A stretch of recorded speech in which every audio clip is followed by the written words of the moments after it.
kenapa saya mengalami sebuah ketidakadilan? Kalau saya mendapatkan berkat semacam itu, jiwa saya dipuaskan, terus kemudian saya dipimpin Tuhan. Apakah saya dipimpin untuk mendapatkan perlakuan yang tidak adil? Kenapa bisnis saya jalannya lambat? Yang mereka yang lain punya Tuhan dengan dewa-dewa dan lain sebagainya, mereka berjalan dengan lancar. Dan saya punya Tuhan hidup, Tuhan yang dahsyat. Kenapa bisnis saya lama sekali jalannya? Kenapa doa saya belum dijawab oleh Tuhan? Nah ini loh saudara, ini yang seringkali menjadi pertanyaan dalam kehidupan kita. Kenapa jomblo terus saya ini menantikan dari Tuhan? Ini bulan Februari Pak, yang dimana semua orang punya gandengan. Saya nggak punya gandeng, mau gandeng siapa saya? Truk itu punya gandengan, saya nggak punya gandengan. Sandal punya pasangan, pasangan saya mana? Doa saya belum dijawab-jawab oleh Tuhan sampai sekarang. Sehingga orang menanyakan gini, kenapa?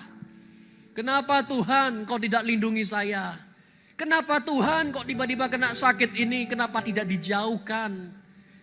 Setelah lihat inilah yang terjadi, yang di lapangan dalam kehidupan kita sehari-hari. Kenapa saya nyampaikan begini? Karena kita hidup bukan di gereja.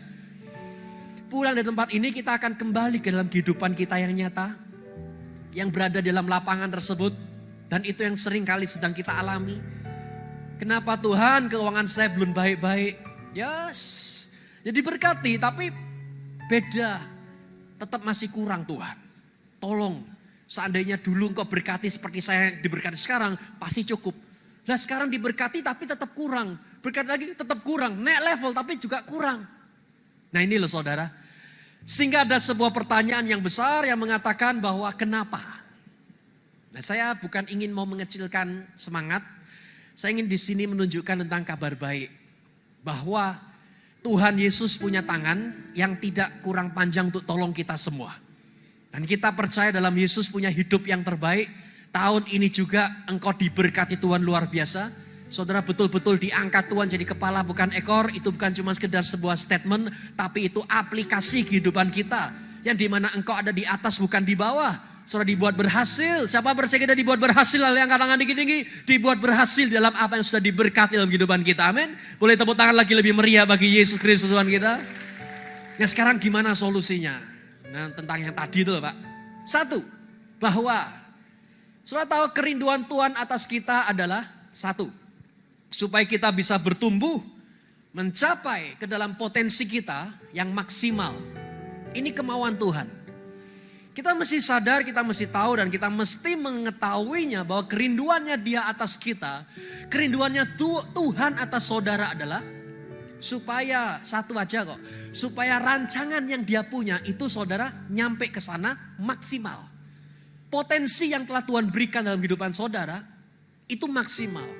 Kita semua di sini ada 2.000 orang lebih. Masing-masing punya destiny yang berbeda-beda. Ada yang bisa menyanyi, menari, mengarang lagu, bisnis, melayani Tuhan, berkhotbah. Nah, apapun panggilan saudara, lihat, Tuhan mau saudara dalam panggilan itu bisa nyampe maksimal. Kalau misalnya menyanyi, ya nyanyi yang maksimal. Saudara bisa menari, nari yang maksimal. Kerja bukan cuma mediocre atau biasa-biasa, tapi maksimal. Penghasilan yang maksimal itu kemauan Tuhan atas kita. Oke, let's see. Saya punya pohon di sini. Nah, pohon ini adalah sebuah pohon jeruk. Nah, pada saat ini yang terjadi yaitu adalah pohon ini, saya yakin sekali bahwa pohon ini punya potensi yang sangat besar dan sangat luar biasa.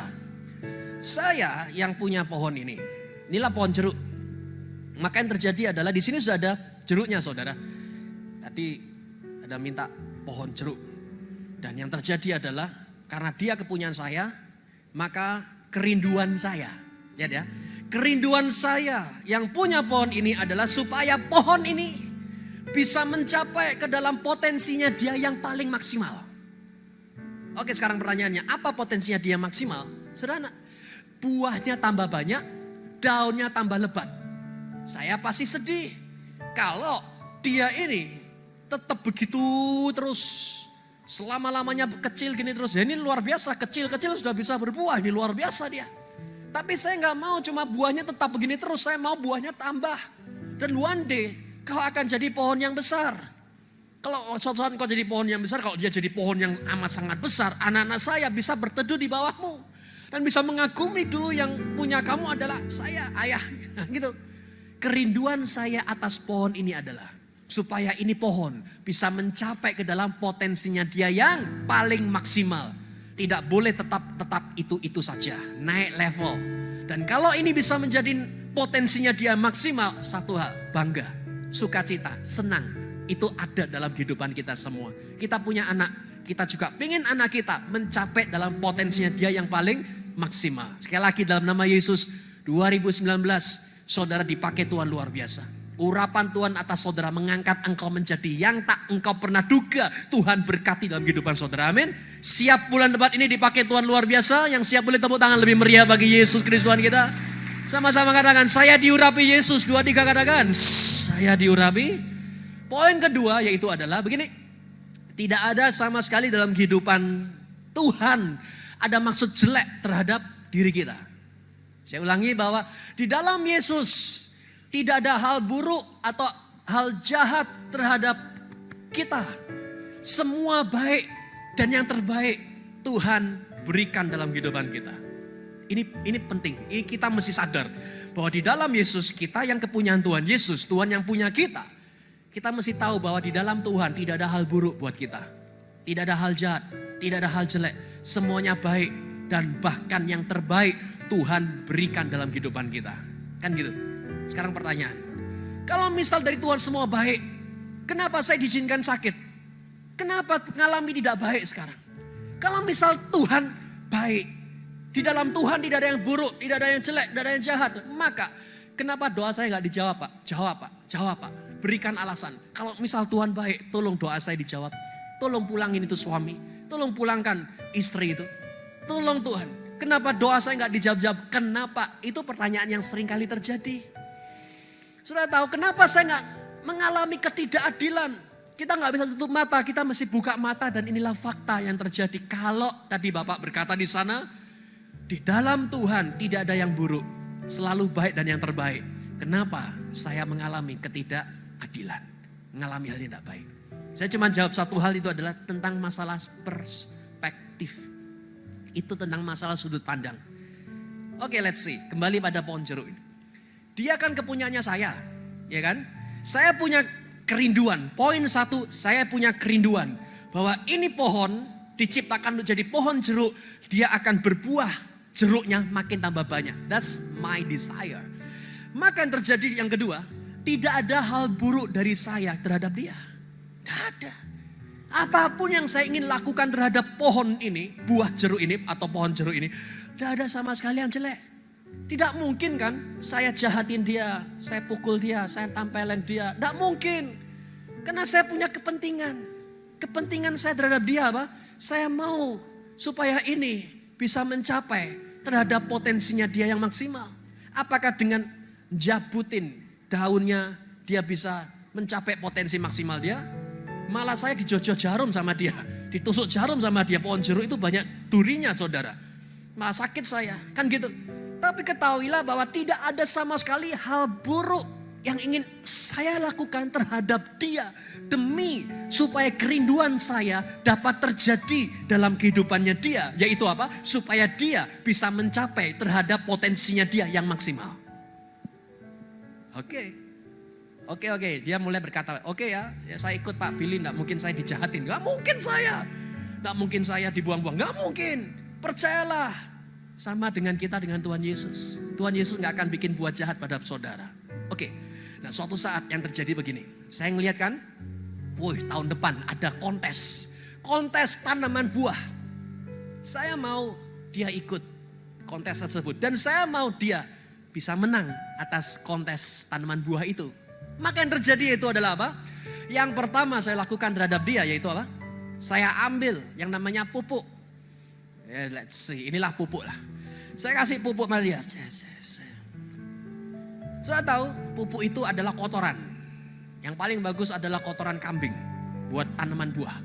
Saya kasih kepada dia. Nah, dia bisa salah paham sama saya. Lu katanya kalau ikut sama Pak Billy Nggak mungkin saya dijahatin. Oh iya. Nggak mungkin saya dibuang-buang, nggak mungkin. Lah kok saya dikasih sampah sekarang? Kenapa saya dikasih sampah? Kok bau? Gak enak ini. Sudah tenang saja, percayalah tidak ada hal buruk dari saya buat kamu. Loh, tapi kalau misal nggak ada buruk, kenapa saya diperlakukan buruk terhadap saya? Loh, siapa yang mengatakan bahwa saya memperlakukan kamu buruk? Lah ini buktinya saya dikasih sampah. Siapa bilang itu sampah? Itu pupuk. Lah pupuk kan kotoran, kenapa saya dikasih kotor-kotor? Harusnya saya dibawa, dibersihkan, dimandikan, dibuat jadi bagus, kan begitu. Saudara tahu, tidak ada hal buruk dari saya buat dia. Tapi ketika saya ngasih dia pupuk, kalau dia menggunakan kacamatanya dia bisa berkata komplain pada saya. Tapi kalau dia menggunakan kacamata saya, oh jangan khawatir, pupuk yang kau terima ini, lihat ya, saya sedang mempersiapkan kamu untuk kontes nanti berikutnya. Jadi saudara bisa lihat, dan yang terjadi yaitu adalah tentang masalah sudut pandang. Saudara tahu dalam Yesus itu gak ada namanya proses. Dalam Yesus itu namanya cuma dipersiapkan. Maksudnya apa? Kalau diproses itu begini, 10 bibit ya, masukkan mesin pabrik, diolah sama mesin pabrik. Ketika hasil yang terjadi yaitu adalah yang 7 bagus, yang 3 hancur. Oke lah, kita buang 3, 7 kita ambil. Itu diproses. Kalau dipersiapkan beda. Dipersiapkan kita tahu ada 10 bibit. Semuanya bibit unggulan. Kita bikin persiapan yang baik sehingga nanti 10-10-nya jadi unggul semua. Coba lihat 120 di atas loteng atas. Berapa orang yang terima Holy Spirit? Oh cuma 5 orang Pak yang setia. 5 orang Pak yang layak. Apakah begitu? Tidak. Semuanya 120 orang mereka terima anugerah Holy Spirit. Arti kata lain, mereka semua sedang dipersiapkan, bukan diproses, dipersiapkan untuk sebuah pelayanan yang lebih luar biasa. Di sini ada 2.000 orang lebih, dan di antara 2.000 orang ini tidak ada yang favorit, semuanya sama, semuanya sama-sama dicintai, siap diurapi, siap dipakai Tuhan luar biasa. Engkau dipanggil untuk kemuliaan Tuhan yang dahsyat, amin. Boleh tepuk tangan lagi lebih meriah bagi Yesus Kristus Tuhan kita.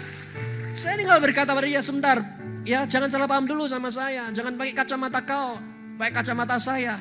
Maksudnya gimana? Saya sedang mempersiapkan kamu untuk lomba dan menang. Yang kedua apa yang saya lakukan? Saya potongin dia. Ya, yang daun-daun yang pruning istilahnya. Diprun, ya dipotongin, dirapikan supaya dia bisa berbuah. Kalau dia salah paham lagi, dia bisa berkata, kok saya dipotong? Kenapa hak kebebasan saya dipotong-potong? Kenapa keuangan saya dipotong-potong? Loh, tahan dulu, saya ini bukan memproses, saya ini sedang mempersiapkan kamu. Tidak ada hal buruk dari saya buat kau. Kan gitu saudara. Kadang-kadang kita berkata, sudah ya, jangan lagi berteman sama yang sana. Kenapa saya tidak boleh berteman dengan situ? Padahal itu kan ngerti bagaimana saya seperti apa. Kan gitu saudara. No, Tuhan sedang mempersiapkan engkau untuk satu tujuannya amat sangat besar dan amat sangat luar biasa. Nah kadang-kadang saya melakukan begini. Aduh, ya, sudah dikasih pupuk, sudah dirapi-rapikan. Sudahlah, sini. Saya bawa dia dan saya letakkan dia di sini. Oke? Dia kalau misal salah paham lagi sama saya pindahkan dia bisa komplain lagi. Berkata begini-gini loh Pak, saya katanya ikut Pak Billy ya, nyaman. Apa hasilnya nyaman? Lah kok saya dipindahkan? Ini kenapa saya dipindah-pindahkan? Lihat, tidak ada hal buruk dari saya buat dia doh. Oke Pak, lah kok dipindahkan kenapa? Malah justru di sini tambah kena panas matahari. Dia bisa berkata saya jadi black loh ini. Saya jadi hitam di sini, gosong saya. Sebentar, saya tahu. Ingat ya, tidak ada hal buruk dari saya buat kamu. Betul. Saya mindahkan kamu dari sini ke situ karena saya lihat di sini kamu pertumbuhannya kurang maksimal. Di sini engkau kurang dapat matahari. Sedangkan kau pindahkan ke situ, engkau bisa dapatkan matahari yang cukup buat kebutuhanmu. Karena aku sudah mempersiapkan engkau untuk tahun depan ikut kontes supaya buahmu lebat dan banyak di sana. Kadang-kadang ada orang komplain, kenapa saya sudah dimutasi? Saya sudah nyaman di kota ini. Kenapa saya dimutasi ke kota yang lain? Jauh dari anak dan istri. Kenapa saya dimutasi, dipindah-pindahkan? Soalnya lihat, Tuhan tidak pernah motong. Saya selalu berkata kepada yang namanya bahwa tidak ada yang namanya orang dibuang. Loh, kalau misal dia tidak berkembang dalam satu area bukan dipotong, tapi diangkat dan dipindahkan ke area yang lain. Karena di tempat ini dia nggak bertumbuh. Itulah sebabnya kadang-kala jangan lagi pelayanan dalam bidang ini ya. Rasanya kau tidak cocok untuk pelayanan mimbar. Lebih baik kau pelayanan di bagian yang di belakang mimbar mungkin dah. Atau mungkin kau tidak cocok sudah pelayanan belakang mimbar. Sudah waktunya engkau untuk muncul. Nah, dia bisa berkata, loh saya ini loh nyaman di sini. Kenapa saya dipindah-pindah? Apakah mungkin ini adalah siasat untuk menyingkirkan? Siapa yang berkata begitu? Semuanya adalah bermaksud untuk mempersiapkan supaya engkau bisa jadi seperti apa yang sudah Tuhan rencanakan. Potensi Tuhan dinyatakan dengan luar biasa. Hari ini jangan ada yang salah paham pada Yesus Kristus. Tuhan cinta saudara, Tuhan sangat menyayangi saudara. Dan dari Tuhan kepada kita tidak ada hal yang buruk, semuanya baik. Yang terbaik Tuhan nyatakan dahsyat. Amin. Tepuk tangan lagi lebih meriah bagi Yesus Kristus Tuhan kita. Terima kasih telah menyaksikan kebenaran firman Tuhan hari ini bersama kami. Saudara dapat mendukung pelayanan Pastor Yusak Hadi Siswantoro Ministry melalui nomor rekening berikut ini. Tuhan Yesus memberkati.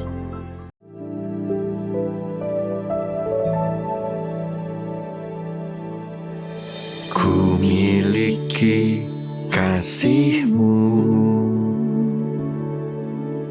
yang tak ternilai bagiku.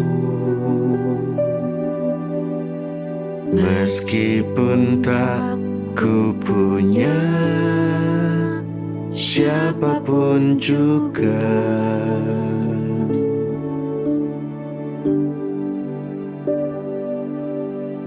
sungguh indah kasih-Mu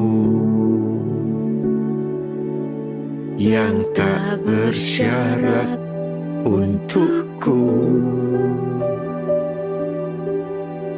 Walaupun tak ada yang mengasihiku,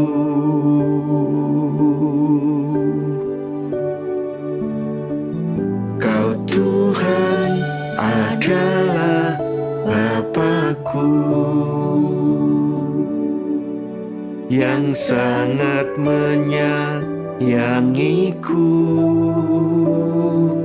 Tak pernah sekalipun ku dapati Kau sakiti hatiku. Kau Tuhan adalah Bapa-Ku, selalu memperhatikanku. Tak ada alasanku ragu-ragu untuk serahkan hatiku kepadamu.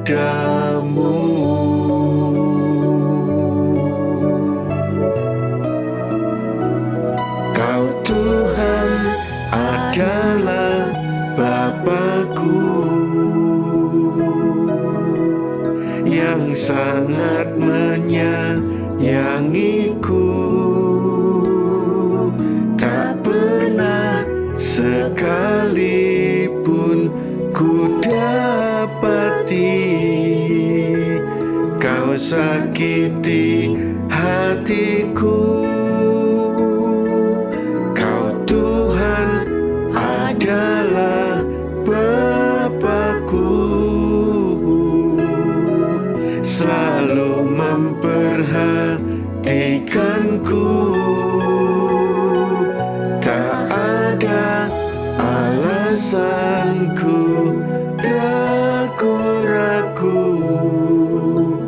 untuk serahkan hatiku kepadamu.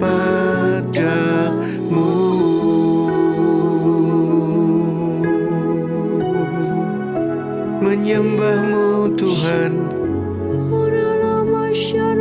haleluya. Memuliakan-Mu Yesus, karena kasih-Mu, karena kesetiaan-Mu, karena kebaikan-Mu Tuhan.